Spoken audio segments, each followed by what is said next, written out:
আজকের অনুষ্ঠানে চেয়ারম্যান শ্রদ্ধেয় বড় ভাই আখতার ভাষণ এবং তার বন্ধু মহল এবং শ্রদ্ধেয় ভাবি এবং যারা আছেন আমি অনেকের নাম জানি না।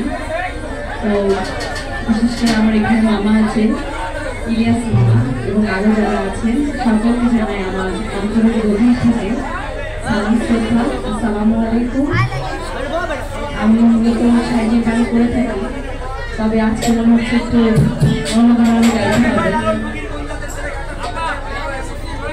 ঠিক আছে, আমি সাহায্যের একটি গান দিয়ে শুরু করছি, তারপরে কয়েকটা করতে গান আছে আমি চেষ্টা করবো গাইবার জন্য। কাসর ভাইকে আবার ধন্যবাদ জানাই যে এত সুন্দর একটি আয়োজনে আমাদের আমন্ত্রণ জানানোর জন্য। আজকে যারা মিউজিশিয়ান আছে আপনারা সবাই তাদেরকে টেলিভিশনে দেখে থাকেন, তারা অনেক গুণী মানুষ।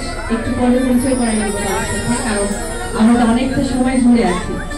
আর আরো বিশেষ করে ভালো লাগছে এখানে বসে বসে দেখছিলাম যে আসলে কর্ম এমন একটি জিনিস আল্লাহ ভালোবেসে এক একজনকে এক একটা জায়গায় এক একটা স্থানে রাখে। তো সব থেকে আমাদের বড় পরিচয় হচ্ছে আমরা মানুষ। তো আজকে আপনাদের চেয়ারম্যান এবং আপনারা সবাই মিলে যে একাকার হয়ে গেছেন, বিশেষ করে ভাইয়া তো সাংস্কৃতিক মনা, সঙ্গীত পছন্দ করে, ভাবি পছন্দ করে, যার কারণে যিনি গান করলেন শ্রদ্ধা আরেকজন বড় ভাই। তো সব মিলিয়ে খুবই ভালো লাগছে। আমি একটু সাইজি পানি দিয়ে শুরু করছি।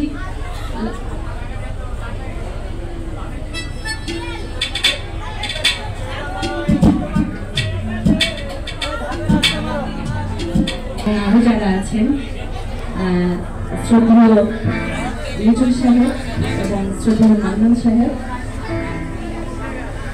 এবং শ্রদ্ধেয় পিয়াস ভাই, তাদের জন্য একটা জোরে করতালি হয়ে যায়। Thank you. আসলে তাদের ছাড়াতে এত সুন্দর একটা উদ্যোগ হতো না, সম্ভব ছিল না, কারণ এতগুলো মানুষ আমরা একত্রিত হতে পেরেছি, এটাও সৃষ্টিকর্তার একটা আশীর্বাদ। কারণ দেখেন, আপনারা আমাকে চিনেন না, আমি আপনাদেরকে চিনি না, কিন্তু কখন কার সাথে এই পৃথিবীতে দেখা হয়ে যাবে আমরা কেউ জানি না। তো সাজির একটি বাণী দিয়ে আমি শুরু করছি।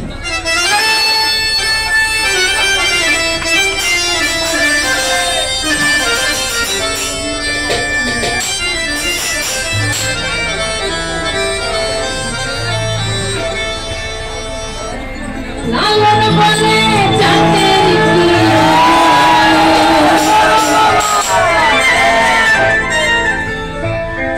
আমি দেখলাম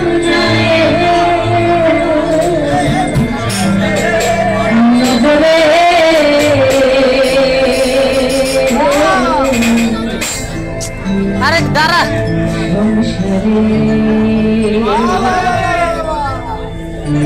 সব লোকে